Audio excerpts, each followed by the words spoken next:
Yo, what up? How you guys doing out there today? This is your boy Roto Beast. I'm here with my boy Jeremy. We're here to present you our NFL Week 4 running back picks. If you're new to this channel, please make sure and click the subscribe button below. This way you can watch all of our NFL, NBA, and MLB videos. And if you haven't come and checked out our website here at dfscheatsheet.com, you're absolutely missing out. We have all the tools to help you compete with the pros day in and day out, including a complete optimizer, tons of content, daily FanDuel and Draftkings cash lineups. Hey, we're truly a one-stop shop for all your DFS needs. So make sure to come check out the site here at dfscheatsheet.com. So what up, Jeremy? How you doing out there, bro? I'm good, man. I'm good. We're on to wide receivers. Running backs. What are we on? Yeah, we're on the running backs this week. We did yeah. I mean, I think there's a couple clear cut options for us this week. In cash games, and there's some really good GPP options this week. So I'm really ready to jump into this running back video and talk about some running backs. Real quick before we do, if you guys don't mind, just take that quick second, click the like button down below. Helps us out. We really appreciate that from you guys. And yeah, let's go. So I'm just gonna start at the top, bro. I mean, I'm gonna keep it simple. Yesterday, when we did our wide receiver video, we talked about a bunch of really good mid tier wide receivers that we can play this week, and so I think that there's a guy that we can pay up for at running back and feel pretty safe with his production. And we at the end of the day, we still have to pay up somewhere. I like Christian McCaffrey a lot this week. The guy's just an absolute bell cow workhorse. 28 touches last week. I mean, it is what it is. They're running the offense through him. He's option.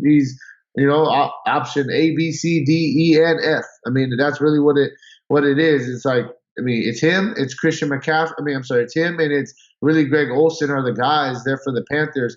So I like Christian McCaffrey a lot against this Houston defense, who's in the middle of the pack when it comes to rushing, and they're kind of on the bottom end of the pack when it comes to pass catching. Defense. So what do you think about Christian McCaffrey? I mean, he's the obvious cash game play here, right? With Cam Newton out and they're coming off a big week, recency bias galore there. Yeah, I mean, you have to like that. But I mean, there's some other really good spots, and to me, I'll start with the most obvious spot of all, and that's figuring out what's going to happen with Melvin Gordon this week. Have you seen? They already said that he's not going to play this week. Have you seen the rush defense of the Miami Dolphins? I mean, no, I get you completely, and it was scaring me because I didn't know if Melvin Gordon was going to play. But the fact that he is out one more week, I think this is one more week of Austin Eckler kind of getting a big time workload because they know he's going to kind of go into a backup role. Is that kind of where you're at too? Yeah, I'm not just Austin Eckler, and Austin Eckler is deserving of his price tag, but I mean, I think you could possibly look at Justin Jackson in this spot too in tournaments. It's a $6,200 price tag, so what I'm about to say is kind of already baked in the cake. If they blow them out, Justin Jackson should get some touches here. I know that it's going to be kind of the farewell to the starting spot for Austin Eckler, but Austin Eckler was still very much involved in their offense last year, even with Melvin Gordon, and Melvin Gordon has not proven that he can be a 100% healthy running back for a 16-game season. Granted, off the news you're just telling us now, it'll be, he's going to come back week 5, so he'll have missed 4 games, still has 12, but he hasn't proven he can be 100% healthy. I do think that you played that I always call them the San Diego Chargers. It's been how many years now, too? The Chargers, the LA Chargers, I think they'll play it as business as usual. Austin Eckler is going to be a piece of their game. If they blow them out, I do think you could see Justin Jackson.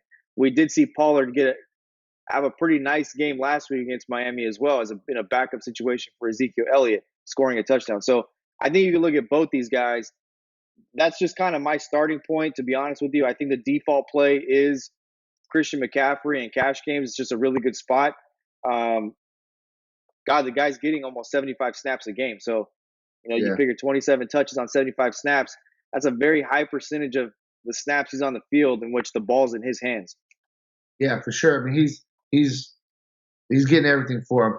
Eckler was the next guy I was going to talk about. So, I mean, you kind of brought him up already. I do like the Eckler situation. One more guy before we kind of move down in the price tier wise. I will throw out there Dalvin Cook. I know it's not necessarily the best matchup going against the Chicago's defense, who's been pretty good on the season against the rush. So I definitely think that Dalvin Cook is a GPP play. But I mean, this guy has already broken a couple really big runs already. They're using him. He's getting close to 20 carries a game. He's getting his targets out the backfield. So when we're talking about GPP, I think that he's a guy that's going to go a little bit lower owned this week, just because people don't really want to target that Bears defense, and it really just takes one big run for him to really kind of to pay off. And he's already shown us that explosion this year. So I think Dalvin Cook is a guy that we could throw out there at GPP as well. Yeah, I mean, I don't know if I'm going to go with Dalvin Cook this week. I don't think I like it. When you talk about from an offensive line ranking standpoint against this Bears defense is allowing 67 rush yards per game, I don't know if I like Dalvin Cook. Their offensive line is improved in Minnesota, but they're still ranked as an offensive line. Pro Football Focus does a great job of ranking out offensive lines and DBs and receivers, and they rank them as the 24th best offensive line in football. I don't think that I want to put that kind of trust in Dalvin Cook, even if it's a tournament play. I just think there's better spots. And I'm going to stick to what I've said on the videos consistently this week. I think for Minnesota to play this game, it's going to have to be in the passing game. Yeah, no, for sure. Definitely, like I said, I like the fact that he is pretty involved in the passing game as well. So outside of, do you have any interest in any of the 7,000 running backs? Do you like Ingram? Do you like Nick Chubb? Any of these guys? I'm going to continue to play Mark Ingram. I'm going to continue to play Nick Chubb. Nick Chubb is really like, if this was basketball, if it was the NBA, he would be a usage monster. I mean, he's getting the Russell Westbrook treatment right now. He's a usage monster. I mean, you look from a target standpoint, 7 targets last week, 23 carries. He's consistently been close to 20 carries and 4 to 5 targets per game, with 7 in the last game. He's just a usage monster at 7,300. And if this was a wide receiver who was going to get this many touches in a game at 7,300, you'd go crazy for him. So I do like Chubb. I'm going to continue to play Mark Ingram. I think as the season goes on, and I talked about this, we're talking about on the Tuesday tailgate. I just think when you talk about Kansas City frustrated Lamar Jackson, Mark Ingram had a really, really good game. And from a X's and O's standpoint, the anybody who's calling plays from a football standpoint knows that not only is it about numbers in the box, it's about the too high or single high safety look. And most teams will default to wanting to run the football against a too high look. And if you're going to play a team that's got a zone scheme like Cleveland really does, you're going to run the football. And I think you're going to see some copycat stuff from Kansas City's defense in the cover 4 they played against Lamar Jackson. I really like Mark Ingram to really be a feature piece this week. Yeah, no, I like Mark Ingram. I like Nick Chubb as well. I'm going to kind of just clump up guys, go that route. So first 2 guys I want to kind of clump up together. What is your thoughts? I mean, they're the exact same price. Is David Johnson going against Seattle and Todd Gurley going against Tampa Bay? I mean, I like both these guys. I like them a lot. David Johnson, I think, is maybe a little bit safer, in my opinion, just for the simple fact that if you add what his ability is to what he hasn't done, and it's not as sexy as a pick. Remember, this guy was in everybody's year-long fantasy drafts. He's not very far removed from everybody saying he was the top overall pick for anybody to take in their season long based off the usage. He had some injuries. He had the hand injury, etc. I just think that this offense, to help this quarterback, they need to get David Johnson more involved. And I think this game is going to be full of fantasy goodness. Todd Gurley, on the other hand, Todd Gurley quietly, I say this quietly, is putting together a decent season so far. It's not what everybody's used to with Todd Gurley, but he's still involved in the passing game. He's still getting targeted. The carries are down, and I think that that's just where we're at with the NFL. But it's Todd Gurley at $6,800, and if you're going to give me week 1 and week 2 at $6,800, we know what his upside is. He does have 2 touchdown upside. So he's got 3 touchdown upside. So, you look, he only has 1 rushing touchdown this year. He doesn't have a receiving touchdown yet. We know they'd like to involve him in the screen game. We know how effective he can be in that. So I like both these guys for different reasons. And I think you can even throw Leonard Fournette in this mix as well at 6,400. So that was going to be the next. I was going to clump up two more guys. They're about right about the same price. I was going to throw in Leonard Fournette, and I was going to throw in Devontae Freeman. I think that those guys are somewhat similar as well. Yeah, and I'd like to. I mean, I think James White is also in this conversation. Let's not forget he was inactive for Sunday's game because his wife was expecting the birth of a child. Right. Don't diminish the psychological value that could go there. 10.7 fantasy points in week 1, 10.4 fantasy points in week 2. The price tag of 6,200, maybe not quite um, fair, if you will, but I think he's definitely in play. And this is one of those weeks where, like you've noted before, Sonny Michel just doesn't look like he has it. I could see in this type of a game where a player like James White is way more involved in the scheme this week because they're probably not going to be able to be successful running the football.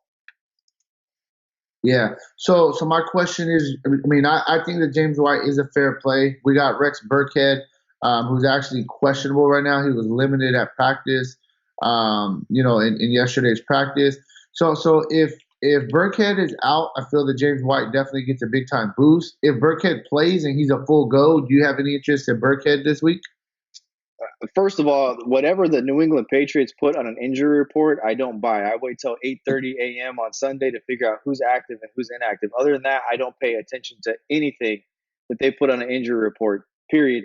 I mean that they give guys days off regularly and list them as being on the injury report. Bill Belichick's an expert at that. So um, no, I just a feeling that I have is that in games where in the past, historically speaking, in games where the Patriots are like 2 touchdown favorites, use their running back and use the guy that they have 3 different types of running backs. They've always had 3 different types of running backs. They've got pass catchers, they've got kind of a hybrid guy, and they've got a bang it between the tackles guy. Well, Sonny Michel is the bang it between the tackles guy. James White's the receiving guy. Burkhead's kind of the hybrid guy. So Right.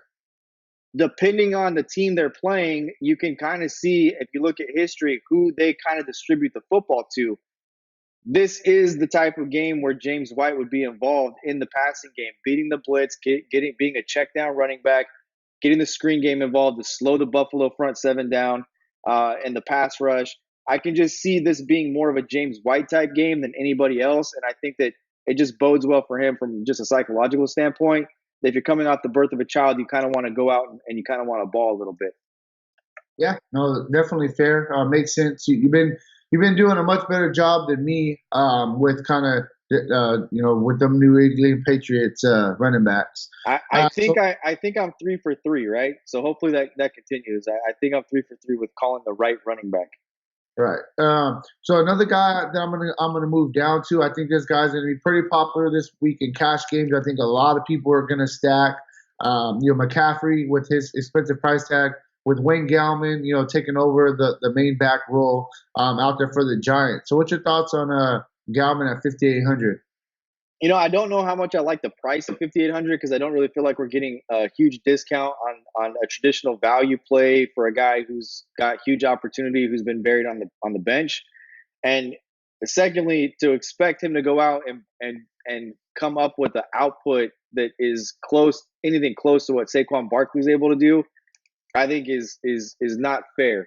Um, they also have Elijah Penny. You don't really know which way they're going to go. Wayne Gallman has played in the past, and he's done an okay job for them. I just don't think that. I mean, if it's going to be where he's 50% owned or more in cash, then it's obviously a free square. Move on with your day. But I do think that is one spot you could possibly differentiate yourself. There's other guys here.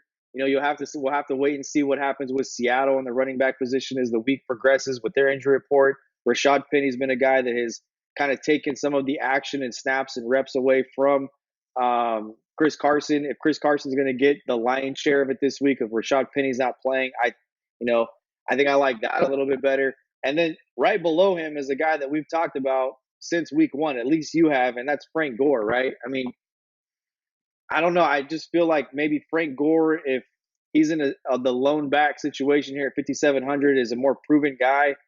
Um, I would even maybe say TJ Yeldon would be maybe a little bit in play here too, who I'd kind of rather get exposure to than Wayne Gallman. Yeah, no, for sure. I like the Frank Gore call. I mean, like you said, Gallman, we're going into the situation kind of blindfolded, just expecting him to kind of take over this role. Compared to Frank Gore, we know he's going to get 15 to 18 carries, get the goal line carries, and get a couple targets out the backfield. And Vegas has this game projected to stay close between Buffalo and the Patriots. So I think that is a really, really good call, and I think that is a good pivot. And I honestly feel Frank Gore could probably give us the same. Even if Gallman has, a decent day, I feel like Frank Gore can give us about the same exact day. So that's really where I'm at with running backs. I mean, I basically covered everybody that I kind of was targeting. Is there anybody else jumping out to you on the kind of the lower end, or is that for running backs?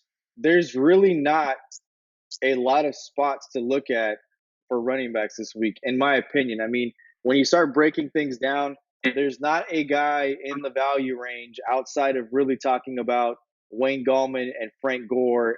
You could throw Peyton Barber in this mix. Rex Burkhead was on the field for 57 snaps last week. I don't think Rex Burkhead gets 57 snaps with James White back in the mix. I think you see Burkhead's snap count come back down to like the 17 to 20 if he's healthy and plays. And then when you start going up, I mean, there's not a lot of spots to play running backs, and you kind of got to figure out where there's going to be a good snap to touch ratio. And I think you nailed it with Christian McCaffrey. And then there's maybe 3 or 4 guys that deserve strong consideration below that. Yeah, no, I definitely think that this week is going to be a week that we're going to kind of spin on running back and kind of go more mid tier with the wide receiver position. There's a lot of really good guys that we like in that mid tier. So that's really where we're at with our NFL. The only other guy that I'm going to throw in this mix that we didn't cover is Josh Jacobs, and I was huge on him week 1. I was huge on him week 2. I didn't like him against Minnesota, and I've talked about Minnesota's front 7 all year, but 23 for 85 in week 1, 12 for 99 in week 2. I love this kid. I think this guy is such a great story. I think he's a really solid running back.